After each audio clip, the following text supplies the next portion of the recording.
voulons écouter ta parole. Nous voulons saisir ta pensée.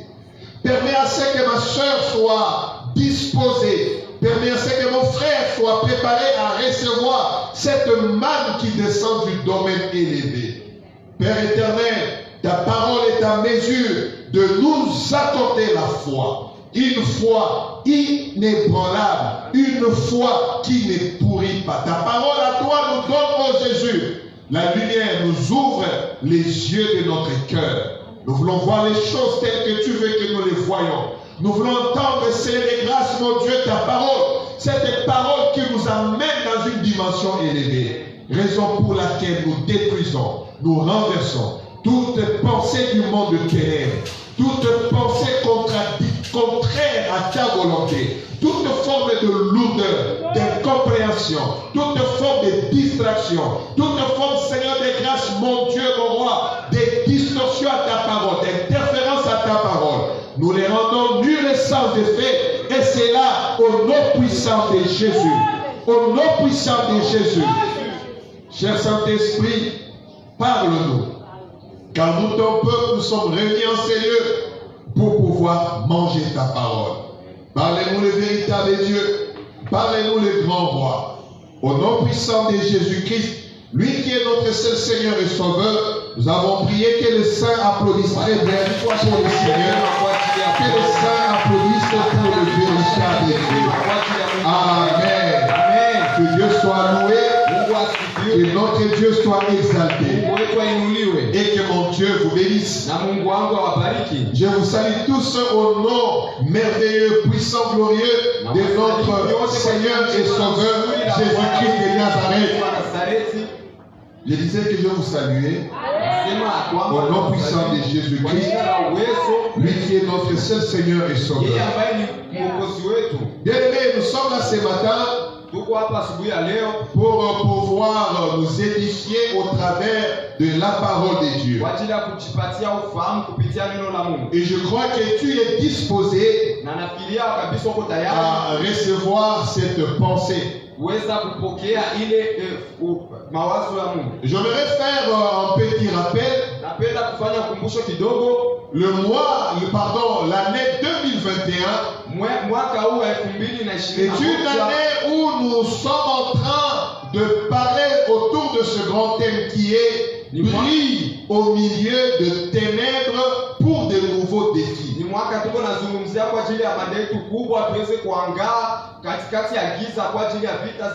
Depuis janvier, nous parlons sur brille au milieu de ténèbres pour de nouveaux défis.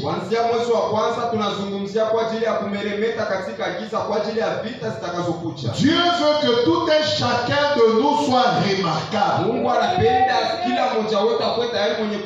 Remarquable dans son comportement, remarquable dans sa manière de faire les choses, remarquable dans l'excellence. Dieu veut que nous soyons remarquables au milieu du chaos. Bien-aimé, le monde est en train de traverser un chaos sans précédent. Il y a eu chaos à l'époque de Noé. Il y a eu chaos à l'époque de Lot. Mais ces chaos ne sont pas comparables à celui que nous sommes en train de vivre. Alléluia. Amen. Amen. Oui, Jésus nous a dit ceci. Les choses seront comparables à celles qui arrivèrent à l'époque de Noé. C'est-à-dire que les gens mariaient leurs enfants, les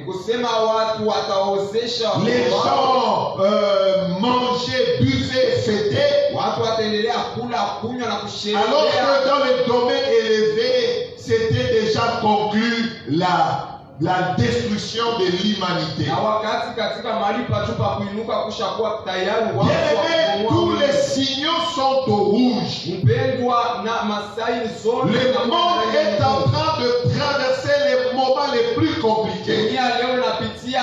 kabisa hali ambayo Aujourd'hui, ce qui était caché n'est plus caché. leo yote yenye ilikuwa ya kufichama inakuwa Ce qui wazi. était tabou n'est plus tabou. Ile yenye ilikuwa ni ya haya na aibu haiko tena. Aujourd'hui, tout se fait aux yeux et au su de tout le monde. Leo yote inafanyika mbele ya macho na mbele ya macho ya watu wote. Mais c'est dans ces circonstances que Dieu veut que nous travaillions. Ni katika hali ile ndio Mungu anapenda. C'est dans ces circonstances que Dieu veut que tu te distingues. Na ni katika hali ile ndio Mungu anapenda uweze Et nous, en tant qu'enfants de Dieu, sisi kama vile wana wa Mungu, nous sommes appelés à faire valoir les qualités de notre Dieu. na sisi tunatakiwa kuonyesha thamani ya sifa za Partout Mungu. où nous devons nous retrouver, Mahali popote tutakapojikuta, il faudrait que ce qui est caché en nous soit remarquable. tunatakiwa kabisa kufanya yote yenye iko ndani yetu Il iweze faudrait kuonekana. que les valeurs de Dieu qui se cachent en nous soient remarquables. Sifa zote za Mungu zenye kuwa ndani yetu ziweze Et kuonekana. pour ce mois d'avril, nous sommes en train de parler aussi d'un point. Na tuko nazungumzia hii na nukta Nous moja. sommes en train de parler du nouveau départ. Tuko nazungumzia kwa ajili ya mwendo mpya. Et le dimanche passé, Na Jumapili iliyopita nous avons encore développé un point. tulizungumzia nukta fulani. Nous avons développé des points qui disent un exploit un jour hostile. Tulizungumzia nukta ambayo inazungumzia tendo la ajabu. Ceux qui sont sur Facebook ont déjà vu le thème que nous allons développer maintenant. Wale ambao wako katika mitandao ya jamii Facebook waisha kuona tayari Alléluia. ya leo. Amen. Amen. Bien aimé, comme vous savez, il y a certains passages que nous avons des bases. Mpendwa, tunakuwa na mashairi ambayo kabisa ni ya msingi. Exode chapitre 12, Kitabu cha Kutoka sura yake 12, le verset 2e. tuna shairi lake la pili. Ésaïe chapitre 43, Isaya sura yake ya 43, le verset 18. shairi lake la Et ce 18. matin, nous allons parler sur ce petit thème, les ennemis du nouveau départ. Asubuhi ya leo tutazungumzia kwa ajili ya neno maadui wa mwendo mpya. J'aimerais que tu dises à ton voisin, les ennemis du nouveau départ. Napenda uambie jirani yako aliye pembeni yako adui wa mwendo mpya. Dis-le très bien, les ennemis du nouveau départ. Sema hayo vyema, maadui wa mwendo mpya. Alléluia. Amen. Ah, mais tu vois, ceux-là qui aiment se mettre sur, tu vois comment tu es confus. Tu ne sais dire rien à personne.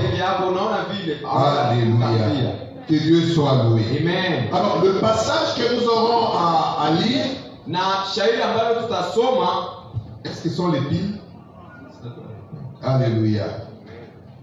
Le passage que nous avons à lire, c'est Nombre chapitre 14. shairi tutasoma inakuwa ni kitabu cha Comme Esau. d'habitude, je nous dis toujours d'aller lire à la maison. Alors, je vous ajoute encore un passage. Na waongezea na ingine, Allez lire tous les chapitres 14 du livre nendeni tusome sura yote mzima kitabu cha Hesabu. Alors nous n'aurons qu'à lire certains versets. Sisi tutasoma tu shairi fulani fulani. Alléluia. Amen. Nombre chapitre 14, Kitabu cha Hesabu sura yake ya 14. le verset 3. Tutasoma kuanzia shairi la 3. Alléluia. Amen. Nous lisons au nom puissant de Jésus-Christ. Tunasoma katika jina la Yesu Kristo. Essaie un peu d'éteindre tout ce qui ne passe pas. Tous les micros, fais descendre leur volume jusqu'en bas. S'il y a possibilité, tu mets les mythes, tu appuies partout là-bas, tu les bloques, ça ne sert à rien. Peut-être que c'est ce qui amène l'interférence. Alléluia. Amen. Alors je lis pour nous Nombre chapitre 14, le verset 3. Tunasoma kitabu cha Hesabu sura yake ya 14 shairi la 3. La Bible dit ce qui suit. Biblia inasema ifuatayo: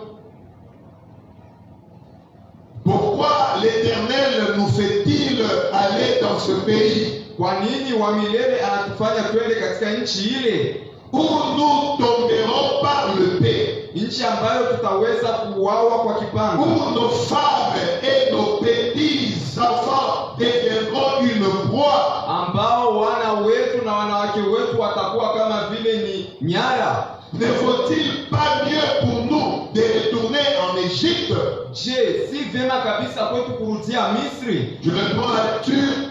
Narudilia tena kisomo. Pourquoi l'Éternel nous fait-il aller dans ce pays Je, kwa nini wa milele anatufanya twende katika nchi ile où nous tomberons par l'épée, où nos femmes et nos petits-enfants deviendront une proie? nchi ambayo tutauawa kwa mpanga na ambayo wanawake wetu na wachukuu wetu Ne faut-il pas mieux pour nous de retourner en Égypte? Je, si bora kwetu kurudi tena huko Misri? Alléluia. Amen. Amen. Amen. Que Dieu soit loué. Mungu ahimidiwe. Bien-aimés dans le Seigneur, Mpendwa katika Bwana, ce passage que nous venons de lire, naisha ili tunamaliza kusoma. c'est un passage qui nous relate, bien-aimés, une panique qui est entrée une fois en Israël. Inakuwa ni shairi inatufasiria uoga ambao uliingia katika wana wa Israeli. Ça fait des années. Inakuwa miaka mingi. Ça fait des années que Israël est sorti de l'Égypte. Miaka mingi ambayo Israeli imetoka Misri. C'est quoi? C'est ce qu'on essaie de changer, qu'on change les chiffons dans notre modérateur.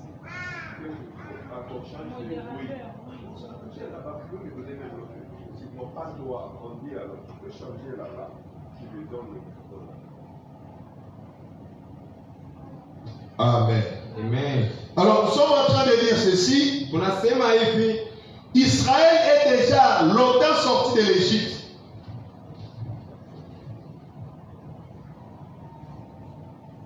On a changé ça pour que je prenne. Oui, mais si tu le donnes lui, que moi je prenne ce qu'il a, on n'a rien fait.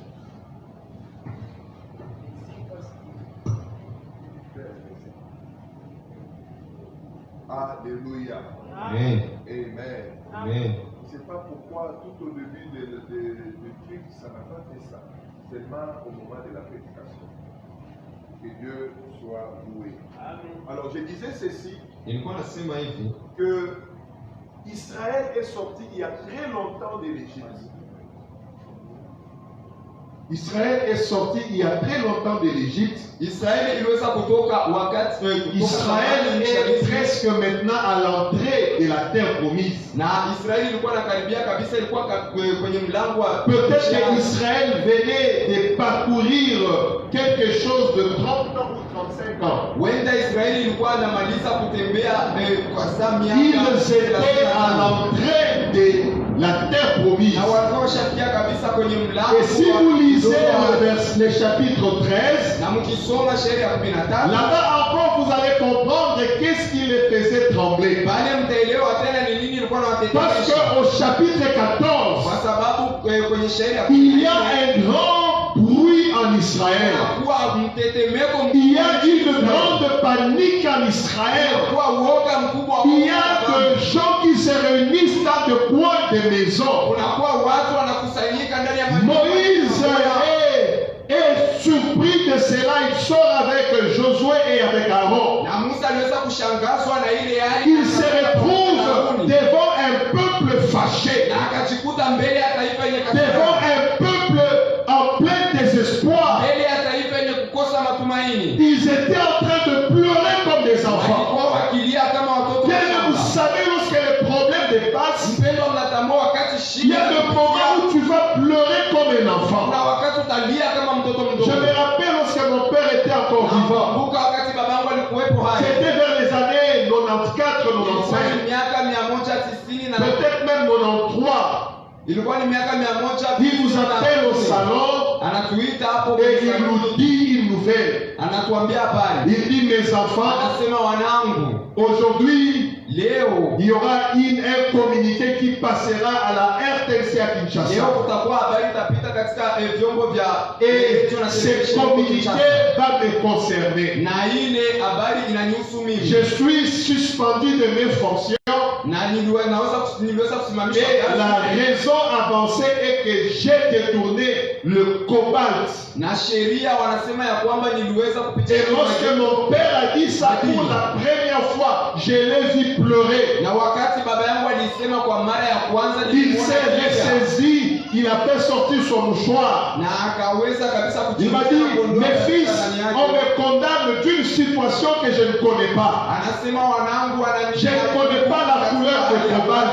Mimi sijui. Je ne connais même pas comment c'est sais comment se compose le cuivre. Mimi sijui hata kabisa vitu vinaunda shaba. Et il a pleuré. Na akalia. Oui, il avait l'angoisse. Ndio alikuwa kabisa na Il traversait les moments compliqués. Alikuwa anapitia hali ya Et le soir, pendant l'information de 20 heures, wakati taarifa ya saa 2 on a parlé de sa suspension. wakazungumzia Oui, bien-aimé, même un grand, même quelqu'un qui est fort pleure. mpendwa, hata mtu mwenye nguvu. Je me rappelle même dans la Bible, David a pleuré. Nakumbuka hata katika Biblia David menacé par son propre fils. Daudi aliweza kuandamwa na Son propre fils fait le coup d'état. anataka Il veut tuer son père. anataka kumua. Et David commence à fuir. Na Daudi anaanza kukimbia. David sort avec ses soldats. Daudi anaondoka na Son fils l'a renversé. na mwanae Pendant que David sortait, wakati il Daudi y a un homme qui est venu à sa rencontre. kulikuja mtu ambaye Cet homme a commencé à injurier David. yule mtu akaanza Cet homme a commencé à jeter de la poussière sur David. akaanza kumtupia. La Bible dit David a pleuré. Biblia inasema ya Oh, kwamba cet homme qui avait fait tomber Goliath, il a pleuré. Cet homme qui avait fait des exploits, il a pleuré. Les enfants d'Israël, ils ont vu Dieu agir. Ils ont vu la main de Dieu. Mais la Bible me dit, en ce net moment, ils étaient en panique. Ils étaient en train de pleurer. Alors qu'ils étaient en train de pleurer, écoute ce qu'ils disent entre eux. Pourquoi l'Éternel nous a fait-il aller de ce pays? Pourquoi il nous a fait sortir de l'Égypte? Pourquoi Dieu nous a mis dans ce désert? Voilà, maintenant il nous envoie dans ce pays. Vous savez, lorsque le problème te dépasse, tu n'es pas à mesure de voir la réalité. Le vendredi, lorsque nous sommes sortis de l'église, j'ai fait une petite expérience en chemin, seulement ici devant l'église. J'ai fait un mouvement de panique. Blandine venait après moi, j'ai vu Blandine reculer. Il y avait deux personnes qui venaient devant nous, ils ont reculé. Pourquoi? Parce qu'il y avait un fil qui était au sol qui avait la forme d'un serpent. Et directement j'ai dit à Blandine, même une réalité fausse peut produire les réactions qui sont vraies. Quelque chose de futilité, mais arrive à produire des choses comme si c'était une réalité. Il m'est déjà arrivé de voir mon cœur battre comme si je voulais mourir à cause d'une voix que j'ai entendue chez le voisin. Le voisin qui revenait de la fête, nous étions encore enfants, moi et ma petite soeur, nous sommes sortis pour se soulager, pour nous soulager. Et alors que nous étions aux toilettes, la voix de ce monsieur qui revenait ivre commence à appeler sa femme.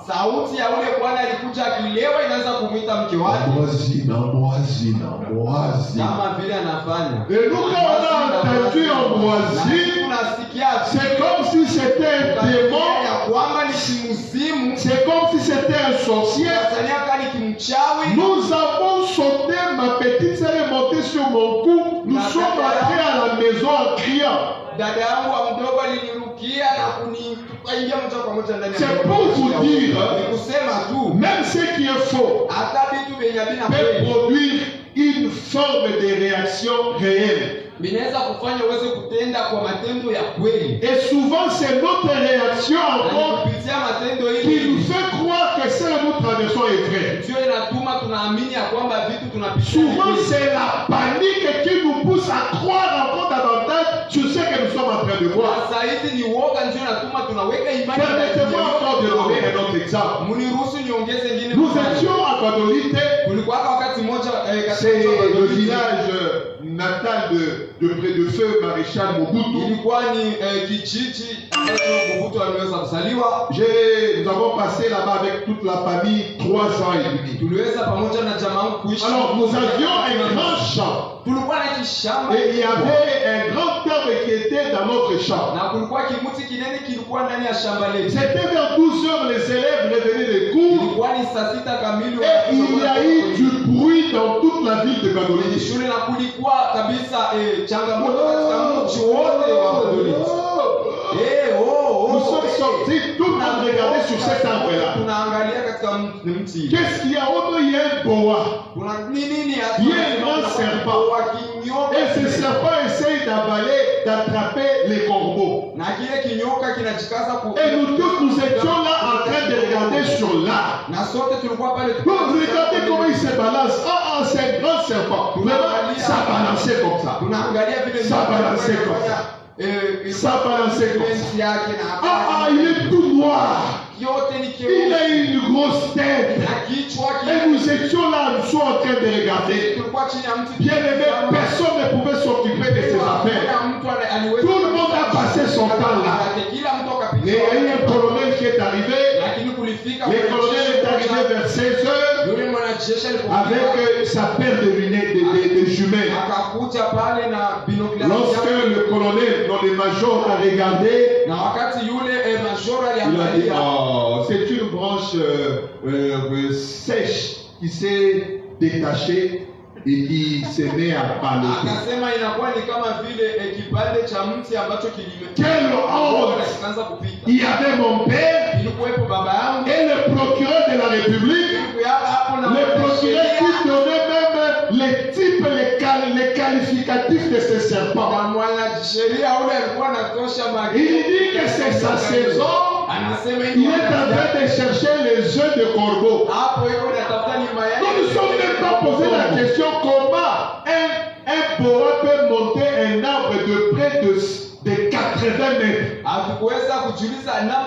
Sans branches. Vous voyez les arbres d'acacia, des acacias ici.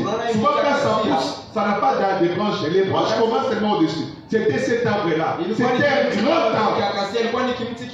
Mais lorsqu'on nous a dit seulement que c'était une branche, une honte. J'ai dit mon papa disparaît. Le procureur de la République disparaît. Et tout le monde est parti. C'est la même chose que Moïse a connue. Les enfants d'Israël étaient traumatisés. La nouvelle qui circulait dans la ville, la nouvelle qui circulait dans le campement ne pouvait pas leur permettre d'avoir une vie calme. C'est pour cela qu'il pleurait. Pourquoi Dieu nous fait ça? Souvent nous pensons que tous les malheurs qui nous arrivent, c'est Dieu. Lorsque les choses vont mal, c'est Dieu. Mais lorsque les choses réussissent, c'est toi. Hier, je réfléchissais avec ma femme. Je suis en train de parler par rapport à nos apports de prière envers certaines personnes. Et nous sommes rappelés d'une sœur à l'église où nous étions. La sœur là, quand elle avait des problèmes, elle venait nous voir. Et nous prions pour elle. Mais lorsqu'il y avait des résultats, elle nous disait comment elle était allée à la montagne, comment ensemble avec ses enfants ont prié et que Dieu a répondu. Alléluia. Parfois, lorsqu'il y a des résultats, on oublie là où Dieu agit. Mais lorsqu'il y a des problèmes, on sait là où il y a Dieu. Lorsqu'on est dans le manque possible, on connaît où est Dieu. Mais lorsqu'on reçoit le peu qu'on peut avoir, on tourne le dos à la source de la solution. Les enfants d'Israël ont commencé à menacer Moïse.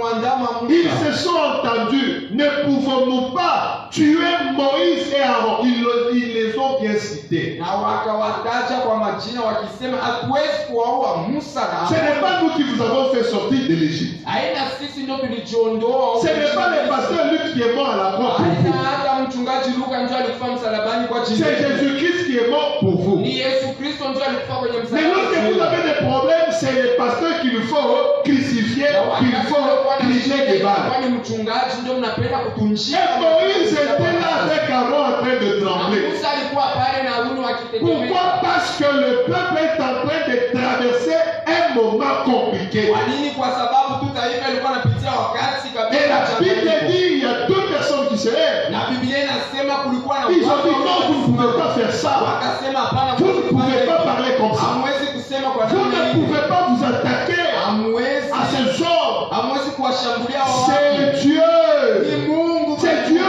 qui nous a amenés Ni ici. Mungu ndio mwenye Et c'est Dieu qui veut que nous entrions. Mungu ndio anapenda Si tuingie. nous lui restons fidèles, Kama tunambakia wa nous allons avoir ce pays. tutakuwa na ile. N'ayez pas peur des fils d'Anak. Usiogope wana wa Ce n'est pas Anaka. parce qu'ils sont grands. Sio kwa sababu wanakuwa na Qu'ils vont nous maneno, tuer. ndio watatuua. Et lorsque Dieu entend cela, Wakati Mungu anaposikia que s'énerve. na Mungu Il dit, ce peuple, akasema je vais les tuer. taifa hili Moïse, je vais détruire ce peuple akasema Musa et je vais recommencer un autre peuple avec toi. nzulula na ingine taifa. C'était la décision de Dieu. Ile ndio ilikuwa uamuzi. Écoutez la parole de Moïse. Sasa na tusikilize. Vous savez, Moïse était fatigué avec ce peuple. Unajua Musa alikuwa Un jour, Dieu est venu dire à Moïse, na siku moja Mungu anakuja anamwambia regarde ce que ton peuple me fait. angalia nini taifa lako Moïse répond sèchement à Dieu. Musa anamjibu kwa Mon peuple, Mungu. Anasema taifa lako. avec quelle femme j'ai mis au monde ses enfants? Sasa na mwanamke gani tumezana? C'est Moïse qui répond à Dieu. Moïse répond à Musa Dieu. ndiye anamjibu Mungu. Dieu qui lui dit, tu vois ton peuple? Mungu anamwambia unaona taifa lako? Moïse qui dit, Musa naye si c'est mon peuple, où est la femme avec qui nous avons eu ces kama enfants? ni taifa langu, sasa mwanamke yuko wapi ambaye Moïse était fatigué lui aussi. Musa naye alikuwa tayari. Mais regardez, Dieu lui fait une proposition. Sasa msikilizeni Mungu naye Alors je vais tous les tuer et je recommence avec toi. anasema basi mimi tawaoa wote akisha naanza. Si c'était une autre personne, je dis papa, Boma, Ingekuwa ni Boma, mwenyewe angesema ils me font souffrir, tue-les tous. Alléluia. Tue-les tous. Uwa wote usiache. S'il faut les tuer, Kama inastahili je te wanastahili donne kuuawa. la permission de les tuer tous. Anakupatia kabisa. La batterie, ça va? Ok. Alléluia. Amen. Mais Moïse ne dit pas ça. Lakini Musa kusema vile. Écoutez la réponse de Moïse. Na musikie sasa jibu ya Il dit, Musa. c'est toi qui les as fait sortir de l'Égypte. Musa anasema ni huyu ndio uliwaondoa katika Tu nchi ya Misri. les as conduits dans le désert. Ukawaongoza Tu katika as fait des jangwa. grands miracles. Na ukafanya makuu. En Égypte, tout le monde sait que tu les amènes vers un territoire. Katika nchi ya Misri. En Égypte, tout le monde sait que c'est pour leur bonheur que tu les as fait sortir de Katika nchi l'Égypte. ya Misri wanatambua ya kwamba ni kwa ajili Mais ya maintenant, uwezo si wao. tu les tues ici, Lakini kama oui, ukiwaua tu auras fini avec eux, mais ça sera ta honte. ndio utamalizana nao, lakini itakuwa ni Ah, aibu que kwako. Dieu vous donne un bon pasteur. Je Mungu awapatie Que Dieu vous donne un pasteur capable de plaider pour vous. Mungu awapatie mchungaji ambaye anaweza Que kabisa Dieu vous donne un pasteur capable, lorsque les choses ne vont pas bien, qu'il ne puisse pas vous incriminer devant Dieu.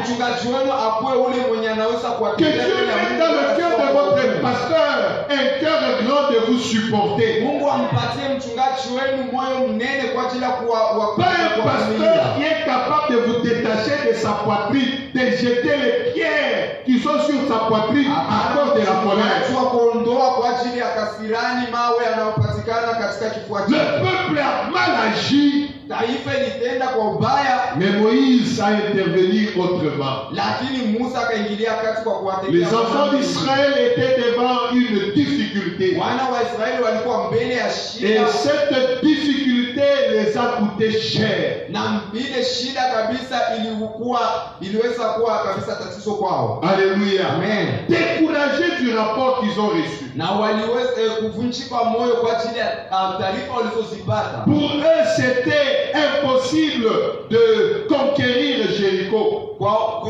mawazo yao ilikuwa kabisa ni ngumu sana kuweza Toute cette souffrance dans le désert, matatizo na shida yote ndani ya jangwa, l'abandon de ce qui leur appartenait en Égypte, kuacha yote ambayo ilikuwa ya tout cela était en vain et venir s'écraser devant le géant. Yote ile ilikuwa ni nasibu na kuja kupondekana. Avoir tout abandonné pour venir mourir dans le désert. Kuacha yote kwa ajili ya kufa. Il y a certaines personnes qui disent aussi ça. Watu wengine wanasema, oh, j'ai abandonné ma jeunesse. J'ai abandonné ce que je pouvais faire. Je me suis attaché à Dieu. Pourquoi Dieu veut maintenant me tuer? Non, bien-aimé, Dieu ne veut pas te tuer. Il y a un ennemi qui s'est levé. Et cet ennemi qui s'est levé, c'est l'ennemi de ton nouveau départ. C'est cet ennemi qui ne veut pas que tu accèdes à ce qui est devant toi. Et c'est cet ennemi qui a fait souffrir les enfants d'Israël. Les enfants d'Israël qui ont fait des sacrifices. Mais Dieu donne la sentence à cause de leur mécontentement, à cause de cette panique. Dieu va dire, personne de celles qui sont sorties de l'Égypte n'entrera dans la terre promise.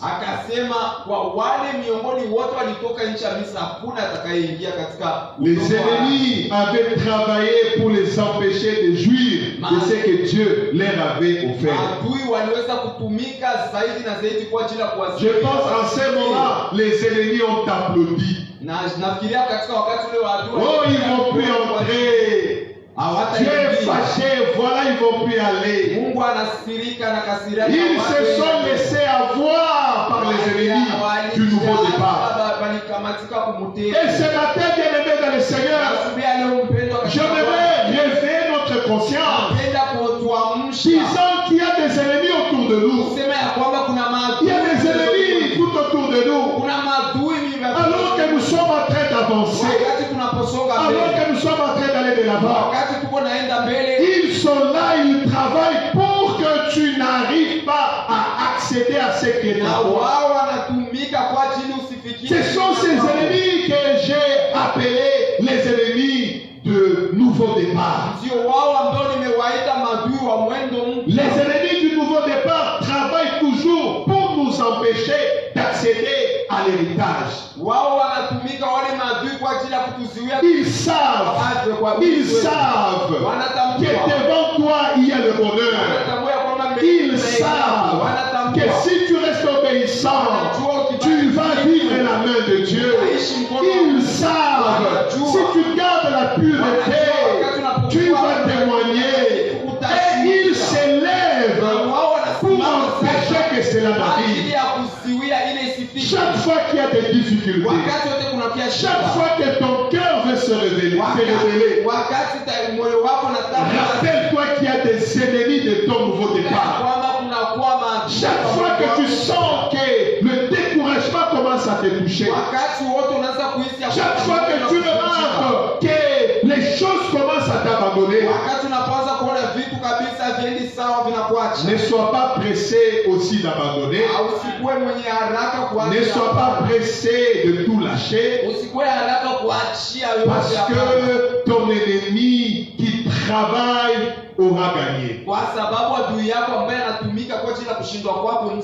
Voici les frères et sœurs, quelques ennemis du nouveau départ.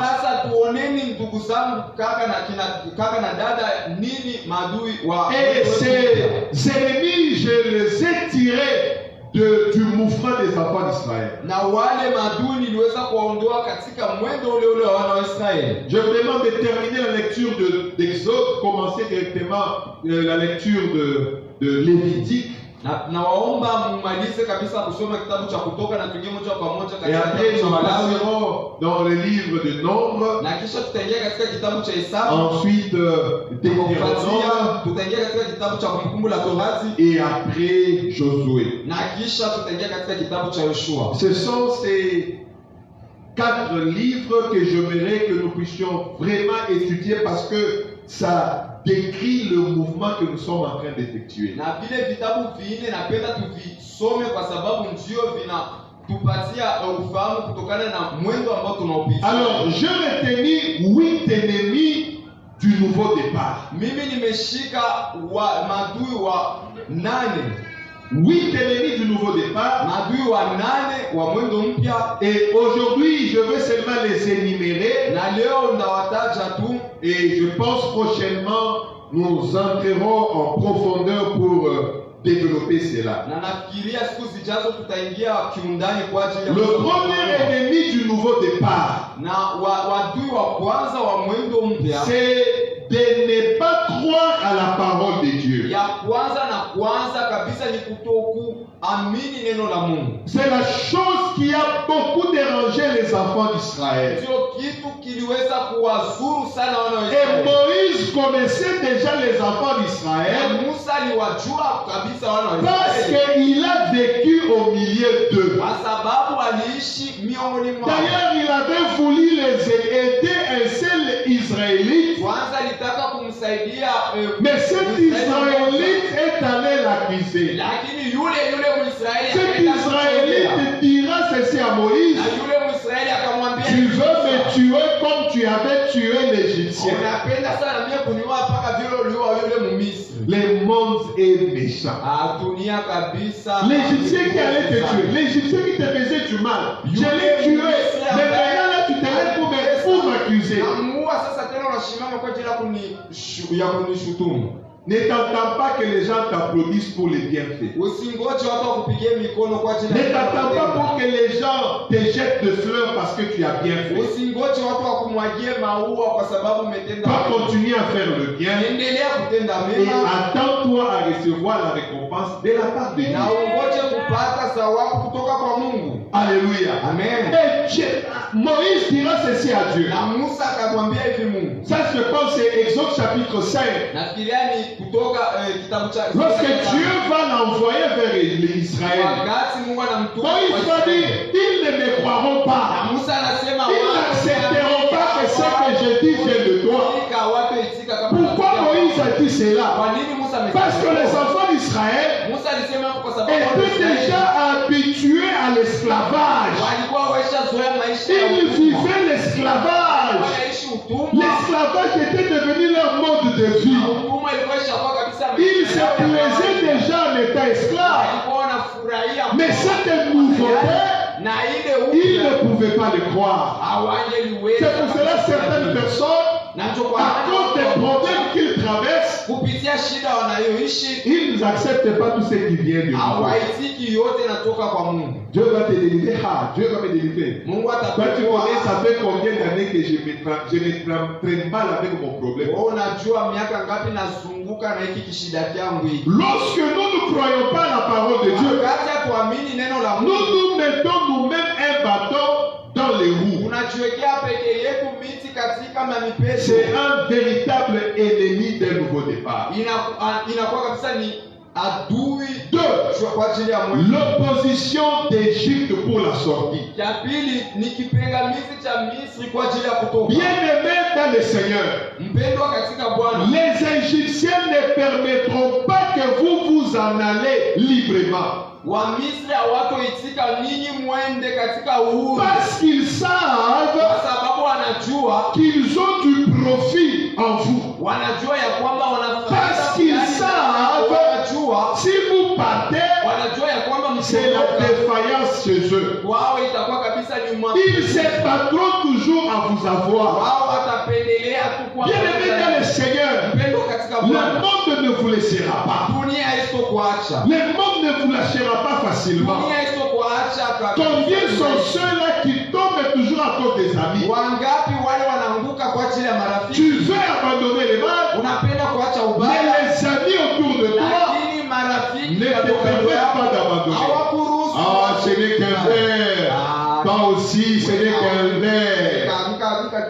N'est-ce pas? Paul a dit à Timothée, Paulo aliambia Timotheo, bois un peu de vin. na wewe angaloka kilio Donc si tu dis, ce n'est qu'un peu de vin. Anasema twanika Un verre, deux verres, trois verres.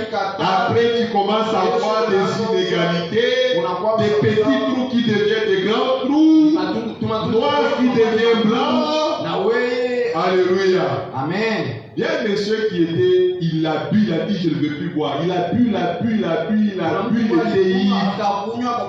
Il a dit comment je vais trouver l'argent? Akasema sasa Il ndapata a dit pesa. je connais cette famille. Akasema mimi natambua hii Ces gens-là ont l'argent. wale wanakuwa na pesa. Je vais aller Nitaenda mentir. ndaenda Le monsieur arrive, il toque, on lui ouvre la porte. akaenda akagonga Le propriétaire de la parcelle sort. na mwenyewe Il dit, mwenyewe akaondoka. papa, aide-moi un tout petit peu. Depuis le matin, je n'ai pas mangé. Baba sijala J'habite très loin à la roche. naishi na Je suis orphelin de père et de mère. mimi niko ya Si tu peux m'aider seulement avec $50, kama angalau unaweza tu kunisaidia na les dala papas là le regardaient. baba yule anamtizama Lui aussi, il voyait très loin avec son ivresse là. yeye naye alikuwa anaona Après, mbali na il ule wake. regarde très bien. Kisha anaangalia sasa Il vile dit, ah, Niweye. anasema Vous savez c'était qui? donc ce toi C'était son papa. mnajua ni nani? Kumbe alikuwa ni baba yake maskini. C'était son papa. Alléluia. Ilikuwa ni baba Il y a des amis qui peuvent compliquer ta marche chrétienne. Ndio kunakuwa na marafiki wanaweza kabisa L'opposition de l'Égypte pour que tu sortes. kipingamizi kia Il watu. y a des choses que tu veux abandonner. Kwa vitu unapenda Mais kuacha. sache qu'il te sera difficile de les abandonner s'il n'y a pas un combat. Ya kwamba itakuwa ni ngumu. Il y a des combats que tu dois mener. Vita ambavyo Il y unatakiwa a des champs de combats que tu dois livrer aina ya vita afin de retrouver ta sortie. kwa ajili ya kupata Les enfants d'Israël, au lieu de sortir, wana wa Israeli ils ont rencontré de l'opposition. walikutana na kipingamizi. Une forte opposition. Walikutana na kipingamizi. Les situations se sont dégradées. Na hali Je zilizidi. me rappelle d'une personne qui avait abandonné la foi musulmane. Nakumbuka mmoja mtu aliweza Cette personne est devenue chrétienne.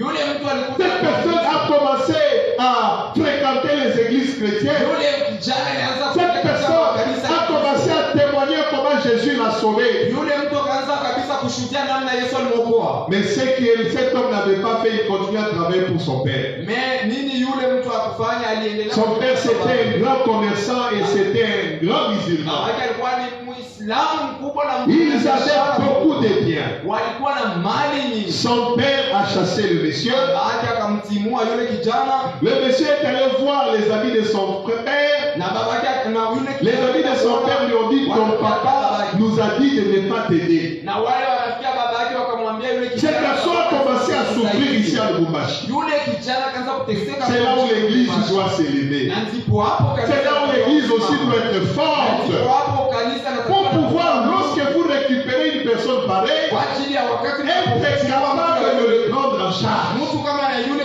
Le monsieur a souffert à Lubumbashi. yule mtu aliteseka. Et un jour, il est parti voir le pasteur. Na siku moja akaenda Il kumwona lui dit, mchungaji j'ai beaucoup souffert. akasema nimeteswa sana Je suis obligé de rentrer à l'est. na atakiwa kabisa kujirudilia Mon huko papa m'a mashariki. envoyé le billet. Baba yangu amenitumia Il kabisa m'a tiketi. demandé si je veux retrouver tout ce que j'avais perdu, que je redevienne musulman. Akaniambia kama nataka kupata yote niliyokuwa nayo hapo kale nirudie kwa Muislamu tena. Le combat était rude. Kabisa vita ilikuwa ni Le ngumu frère sana. avait ce cœur du changement. Kabisa yule kijana alikuwa na roho ya Mais kubadilika. l'opposition de l'Égypte s'est encore accrue. Lakini kipingamizi Le malheur pour lui, l'Église ne l'a pas aidé. na shida kwake ilikuwa ni Les frères ne l'ont pas aidé. wandugu Bien aimé, nous devons nous aider mutuellement. mpendwa tunatakiwa Il y a des kusaidiana. gens qui abandonnent le Seigneur Kuna watu wanaacha parce Bwana que les choses se sont kwa compliquées sababu davantage. vitu vilijichanganya vikawa shida zaidi na zaidi. Un des ennemis de ton nouveau départ, Ujue mmoja wa shida ya mwendo wako c'est l'opposition de sortir de l'Égypte. inakuwa ni kipingamizi kinakuzuia wewe. Troisièmement, c'est le ramassis. Na kitu cha tatu inakuwa ni Les ramassis. maramasi. Les ramassis sont des gens qui se collent à vous. inakuwa ni watu ambao wanaungana pamoja na Ce sont des gens qui vous accompagnent sans être avec vous. ni watu ambao wanakusindikiza bila Lorsque les enfants d'Israël sont sortis de l'Égypte, wakati wana wa Israeli ils ne sont pas sortis seulement les Israélites. hawakutoka tu wana wa Ils Israeli sont sortis aussi avec quelques Égyptiens. waliondoka na Wamisri Ils sont sortis aussi avec quelques personnes des pays voisins. wakatoka na watu wengine wa manchi Et ils se sont collés à eux pour aller hériter la terre na promise. wakaambatana pamoja nao kwa ajili ya Ce sont des gens pareils qu'on appelle des ramassis. ndio watu ambao wanawaita mpaka vile Ce sont des gens qui amènent la lourdeur dans votre marche. ndio watu wanaleta uzito tena ndani Ce sont des gens qui peuvent même vous amener à échouer la marche. ndio watu wanakufanya na mwendo wako uweze Ça a kushindwa. failli arriver avec Abraham.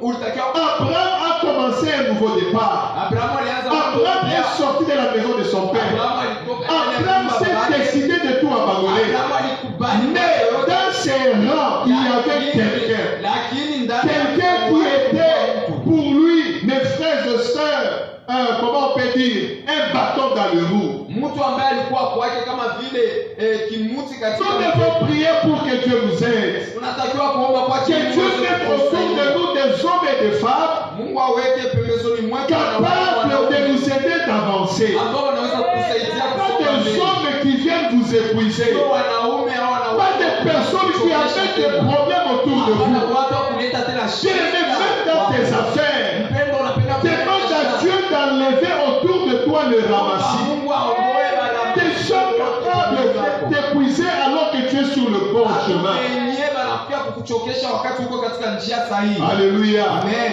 C'est la prière que j'ai pour cette assemblée. Ile ndio ombi Et c'est la prière que j'ai pour vous tous ici présents. Pour vos études, que Dieu enlève les ramassis. Pour vos affaires, que Dieu enlève les ramassis. Pour votre mariage, que Dieu enlève les ramassis. Il y a des gens qui sont autour de vous. kuna watu wanakuwa pembezoni Dernièrement, mwako. quelqu'un est allé voir une personne que je refuse de citer le nom. Mnazimisha Je lui kila dis- mtu. Kuna mtu alienda kuona Il dit à la femme, anaenda ona il mwanamke dit, anamwambia ta femme, ta mère, elle est méchante. anamwambia mama yako kabisa ni mkali. Ta mère à toi Mama yako est en train de te commérer chez les voisins. niko naenda na kusema na kutangaza kwa Ta mère est majirani. en train de tailler tout ce que tu as comme problème dans ta maison. Mama yako iko na anika yote, uko na shida ndani ya nyumba. Après cela, cette personne va chez le mari. Akisha ule mtu anaenda tena na kwa bwana Il yake, dit au mari, anamwambia sasa bwana, personne ne te respecte. ase wewe hakuna mwenye kuheshimia, Tout le monde te hait. ila mtu anakuchukia. La famille de ta femme, Ile jamaa ya bibi yako elle cherche même l'occasion de pouvoir te tuer. kwanza bila tafuta hata na kafursa bakukue. Alléluia. Amen. Un ramassis. Ule Une mtu personne qui anasema, ne veut pas que tu sois en paix. mtu mwenye apendi Une personne qui ne veut pas que tu sois dans la joie. mtu apendi ukwe katika furaha heri. Ah, mon cher, comment Ndio amulije ta femme, elle va bien? bibi yako iko bien? Non, ma femme va très bien. Ah, bien uko bien ti. Non, non, apparemment, elle ne va pas bien. Hapana, iko bien. Ou bien tu lui as donné de nouvelles règles à la maison. Au ulimpatia masheria mapya nyumbani kwetu. Quelles règles? Masheria gani tena? Bon, parce que quand je suis arrivé, on Tumiseni m'a accueilli dehors. Hein. bali pokelelwa nje. J'étais dehors, Nilikuwa nje kabisa. j'ai fait 30 minutes dehors. Nilisimama nje dakika 30. Bon, j'ai dit c'est normal, peut-être que c'est toi que. Moi, Nikasema ni kawaida. ma femme a fait ça. Bibi yangu Alors que tu alifanya étais en train de torchonner. wakati alikuwa wapenyewe Et quand tu alikuwa torchonnais, tu t'es mis avec lui, tu parlais avec lui. na wakati alikuwa nakoropa wanazungumza naye Et après, c'est lui qui a dit que je parle. na Tu as dit non, attends qu'on termine, tu rentres. Amen. Amen. Et maintenant, le soir, le mari qui rentre, Sasa bwana anarudia magharibi, très fâché, anasirika, refuse de manger. anakata na mbele kukula. Mado, on ne va pas s'entendre comme ça. Hapana, bisa kuya hivi. Mado, avec mes amis, tu ne sais pas là où on a commencé. Mado yeye na bara. Mado, j'ai souffert. Mado. C'est Athanase, j'habitais chez Athanase. Mado unaiwa kule. Attention avec Athanase. Hapana. Je vais te chasser pour Athanase. Un ramassis. kule njo qui Ramasi vient détruire ta maison. anakuja kubomola nyumba yako. Bien aimés, soyons souples. Moi, quand quelqu'un vient me dire quelque chose, Souple ni si moi. oh, tu sais, janvier. Janvier, ah oui. Je dis, c'est vrai. Je dis, ah, ok, ça va. Je dis, janvier, tu es où bien? Janvier, tu vois celui-ci. Non. Il me dit ça. Moi, c'est comme ça. Il me dit que toi, tu avais fait ça. Non, je ne l'appelle pas, même prochainement, je suis pressé de l'appeler pas. Les ramasser, ne leur donnez pas du temps. Ne convulsez pas lorsqu'on vous dit que le pasteur a dit ça, tu commences à convulser. Non. Dis, ok, merci. Je veux voir le pasteur.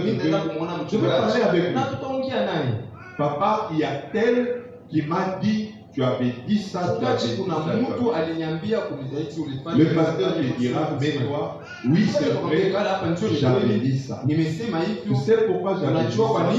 C'est lorsque tu avais fait ça, tu avais fait ça, tu avais fait ça. Alors lorsqu'il est venu, il avait tel problème. C'est pour cela, quand je lui ai conseillé, et je lui ai parlé aussi de ces problèmes. Ah, c'était donc comme ça. Lui, il m'a pas dit ça. Il m'a dit que tu l'avais appelé, après tu lui as dit mon problème. Mais si tu parles trop chaud, les pasteurs me déçoivent. Je n'ai pas pris à l'église. L'ennemi de ton nouveau départ a gagné. 4. Recourir aux pratiques de l'Égypte. Recourir aux pratiques de l'Égypte. Les enfants d'Israël, chaque fois ils disaient à Moïse, en Égypte on mangeait les concombres. C'est comme quelqu'un qui dit, aujourd'hui regardez mon teint, je n'ai plus un bon teint. Auparavant, j'étais bien, j'étais clair, j'étais beau, j'étais belle, j'avais l'argent. Un voleur. L'argent que tu avais, c'était la corruption au travail. Mais depuis que tu t'es converti, tu as refusé de prendre de cet argent de corruption, mais tu es en train encore de regretter. Depuis que je suis chrétien, je souffre, je dois. C'est comme si tu es en train d'appeler la corruption de revenir. Tu es en train de te rappeler de cette vie de corruption. Beaucoup sont comme ça. Beaucoup commencent à chercher à retourner dans cette ancienne vie. Les pratiques du passé. Oh, ni au Bakabongo. Non, c'est déjà fini. Tu es chrétien aujourd'hui. Alléluia. Amen. Est-ce que quelqu'un me comprend? Les ennemis de ton nouveau départ. Premièrement, lorsque tu ne crois pas à la parole de Dieu, lorsque la parole de Dieu n'est pas en toi, deuxièmement, l'opposition de l'Égypte de te laisser passer. Tu peux te décider de changer. Tu peux te décider de tout abandonner. Mais le monde autour de toi te bloque. Le ramassis. Ceux qui sont autour de toi, les mauvais conseillers, ceux qui te dévient de ta direction. 4. Ce sont des pratiques de l'Égypte. Moïse a traîné. Fabriquons-nous un veau d'or. Les pratiques de l'Égypte. Le mensonge, c'est le pratique de l'Égypte. Le vol, c'est la pratique de l'Égypte. Alléluia. Le péché, c'est la pratique de l'Égypte. Tu n'es plus de l'Égypte. Tu n'appartiens plus à l'Égypte. N'accepte pas les pratiques du passé dans ta vie. Ces pratiques du passé bloqueront ton nouveau départ. 5. Désirer retourner à l'Égypte à cause de la souffrance du désert. Il y a des gens qui se sont retrouvés retournés là où ils étaient auparavant à cause de la souffrance. Kuna watu wengine walirudia kule walikuyaka zamani juu ya nini ya shida. J'ai donné un exemple ici Nilipata mfano hapa de cet homme qui était musulman. ya ule mtu ambaye alikuwa Muislamu akishaka. Bien aimé, que la souffrance ne te fasse pas rentrer dans le mal. Mpendwa, shida au mateso sikurudishe tena kule misi. Quelqu'un m'avait dit, Mtu mmoja aliniambiaka seulement qu'on m'ajoute un doigt baniongezee tu kidole tu kimoya pour que je puisse épouser pour lui la femme. juu ni muoweye mwanamke. Bien aimé, j'ai traversé des moments compliqués. Mpendwa, nilipitia wakati mgumu Il y sana. a un frère qui est venu me dire, Luc, est-ce que tu vas te marier? Anakia kuniambia, Luka, we utaoa? Je lui ai dit, Namwambia, Dieu est vivant. Mungu anaishi. Je veux me marier. Mie ndaoa. Et toi, tu mangeras le foufou de Na maman. wewe utakula bukari ya bibi yangu. Mes frères, je vous épargne des détails. Sasa ndugu zangu na waepusha. J'ai mangé dans des restaurants des enfants de la rue. Nilikula. Vous savez, il y a des restaurants des enfants de la rue. Hein. Sunaona tu Ils se préparent pour eux-mêmes. Il y a des semaléos à la oui, juste pour les enfants de la rue. kule jitumamalewa tumwe vitu watoto ya mitaani tu. J'étais chez ma fiancée à l'époque, elle me dit tu vas pas manger. Je mange pas. Je vais aller manger à la maison. Mais je sors de là en train de trembler parce que je n'avais pas mangé. J'arrive dans un petit marché, dans les restaurants des enfants de la rue. Oui, il y a des bougies, pas de bougies. Vous voyez des boîtes des sardines. On a mis un peu d'huile à l'intérieur avec un fil là, une partie des habits de paille là-dedans. Et on a allumé ça.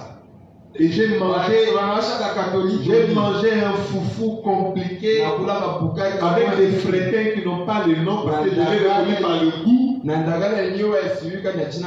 Avec des légumes tout noirs. Je n'ai pas mangé ça une fois, j'ai mangé ça presque un mois. J'ai passé 2 mois mangeant que 3 biscuits.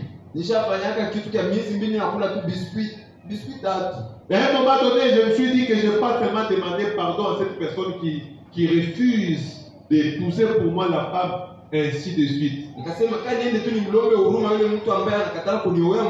Mais aujourd'hui, c'est dans le passé. Aujourd'hui, j'adore Dieu et je lui dis merci de m'avoir fait passer sur ce chemin. Aujourd'hui, ce n'est pas seulement ma femme, mais je vois mes enfants. Bien-aimé dans le Seigneur, ne te laisse pas séduire de retourner dans ta vie du passé. Il y a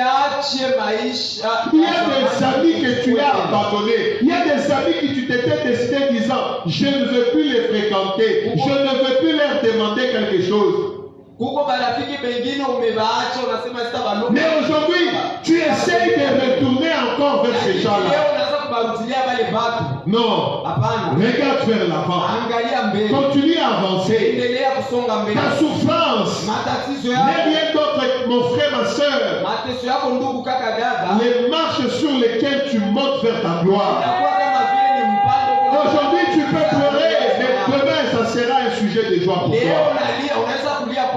Je te demande, ne retourne pas en Égypte. Ne retourne pas dans tes anciennes pratiques. J'ai vu un catcheur qui était catcheur, il devient chrétien, après il retourne encore catcheur. Non, ne fais pas comme ces gens-là. Embrasse Jésus pour du bon. Embrasse Jésus pour du bon. Et avance avec lui. 6. Les épreuves du désert. Il y a des épreuves qui n'arrivent que dans le désert. Après avoir échoué 3 ans après Polytechnique, non, 2 fois, la 3e année, il y a un prof qui m'appelle, si tu veux réussir, donne-moi $40, tu réussis.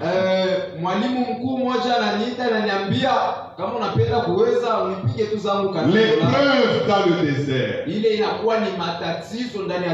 y a d'autres qui peuvent dire que non, tu as beaucoup cherché de l'emploi. Si tu veux de l'emploi, deviens ma femme et tu as de l'emploi.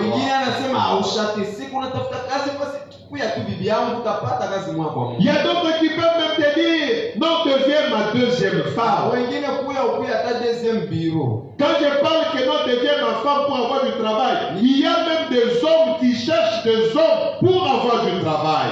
Kuna kuwa wakati napokuambia wewe ukie bibi yake. Les épreuves du désert. Ile ni matatizo. Ça arrive souvent lorsque tu n'as rien.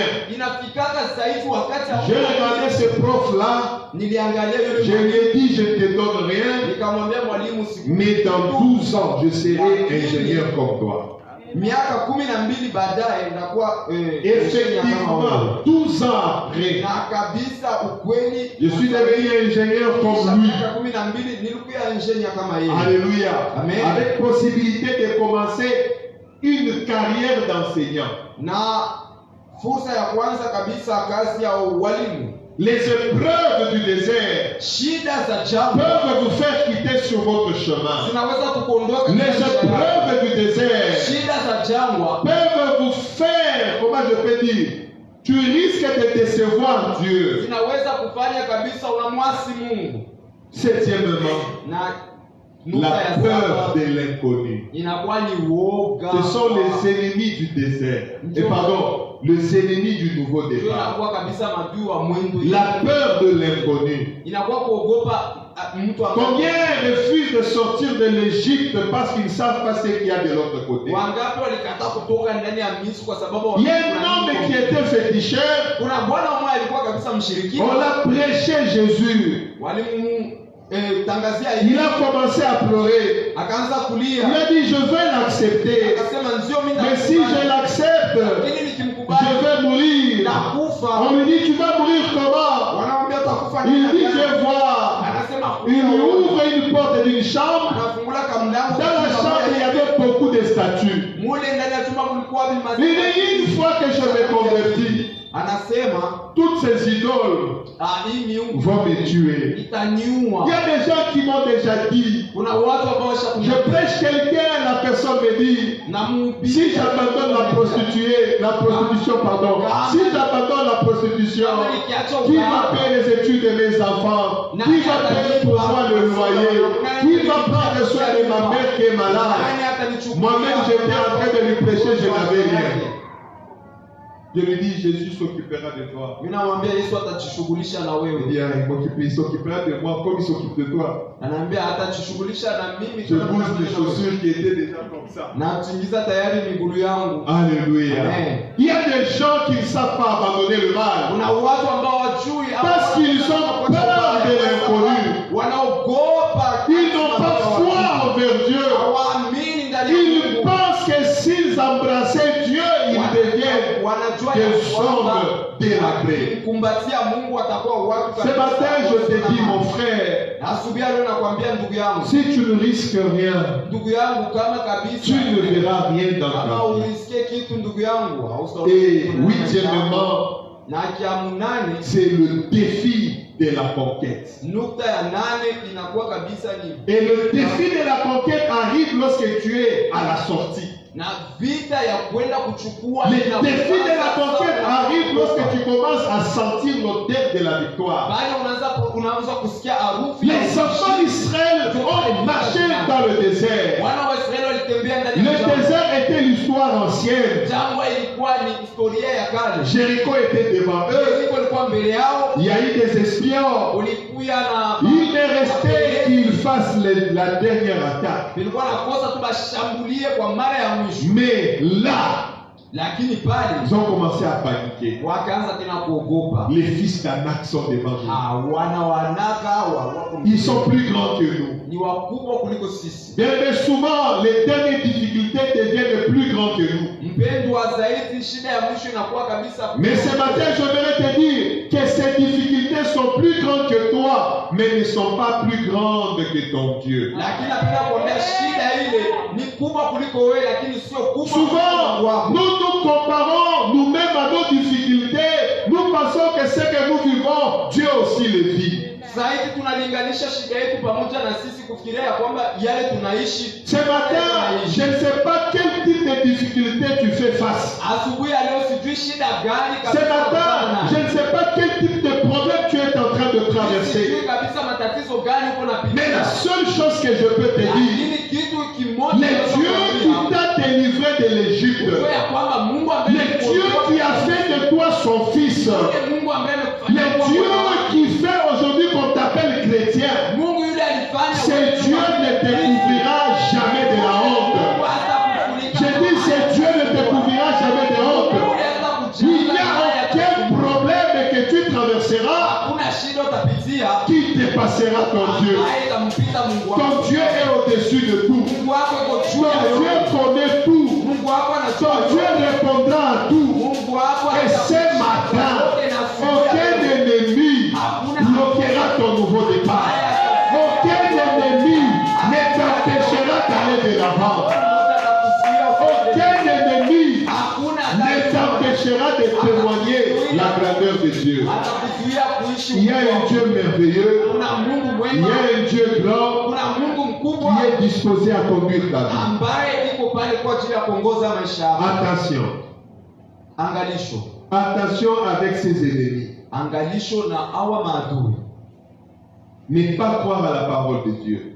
kutokuamini neno la Mungu. L'opposition d'Égypte pour la sortie. Kipingamizi cha Wamisri kwa ajili ya kutoka kwako. Le ramassis autour de toi. Watu wabaya, wapelelezi wabaya pembezoni mwako. Recourir aux pratiques de l'Égypte. Kurudilia tena matendo ya kale ya Misri. Désirer retourner en Égypte Kutaka tena kurudia Misri à cause de la souffrance du désert. kwa ajili ya shida ya jangwa. Les épreuves du désert. Matatizo na magumu tunapitia katika La jangwa. peur de l'inconnu. Uoga wa hatima ambayo Les défis de la conquête de l'héritage. na vita sasa vya kupambana kwa ajili ya Que ces choses ne te découragent pas. mpendwa, vitu vyote hivyo